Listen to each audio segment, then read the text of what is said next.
यदि माइनस ए बहुपद 2x² plus 2ax plus 5x plus 10 का एक शून्यक है तो a का मान क्या होगा ये बताना है।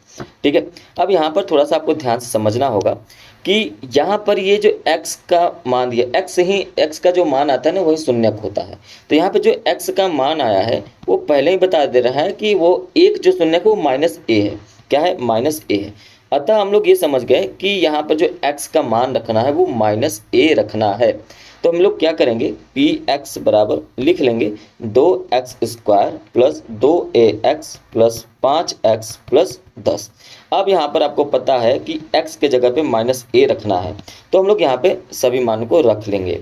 तो रखेंगे सबसे पहले 2 और x की जगह पे आपने माइनस ए रखा है, स्क्वायर हो गया, प्लस 2 गुणे ए गुणे ये x का मान माइनस ए है, इसको भी आपने रख दिया, प्लस 5 गुणे माइनस ए है क्योंकि 5x है तो माइनस ए हो गया, प्लस 10। इतना आपने कर दिया।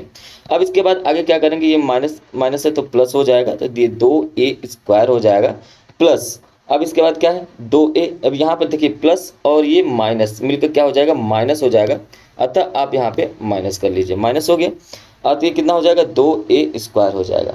अब यहाँ पे देखिए प्लस माइनस ये भी कितना हो जाएगा, माइनस हो जाएगा, तो हम पहले ही माइनस लगा लेंगे और ये 5a हो जाएगा। इसके बाद क्या है, प्लस 10 है। ठीक है, क्या है, प्लस 10। अब यहाँ पर ध्यान रखना है इसका मान हम लोग 0 के बराबर रखेंगे, है ना। अब यहाँ पर 0 के बराबर हो गया, देखिए 2a² से 2a² घट जाएगा, मतलब कट जाएगा, 0 बचा।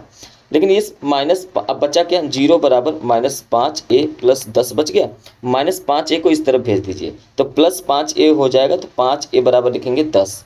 a बराबर क्या हो जाएगा, 10/5, क्योंकि इस तरफ ये गुणा में है, उस तरफ आएगा तो भाग में हो जाएगा। ठीक है, तो ये कट जाएगा, काट दीजिए, 5 दूनी 10, तो a का मान कितना आ गया, 2 आ गया। तो आप कहेंगे जो शून्यक है वो 2 है, अतः आपका जो आंसर बना वो बना 2 और ऑप्शन नंबर ए इसका बिल्कुल राइट आंसर है। उम्मीद है कि ये प्रश्न आपको समझ में आया होगा। लाइक करें, शेयर करें, चैनल पे पहली बार है सब्सक्राइब जरूर करें।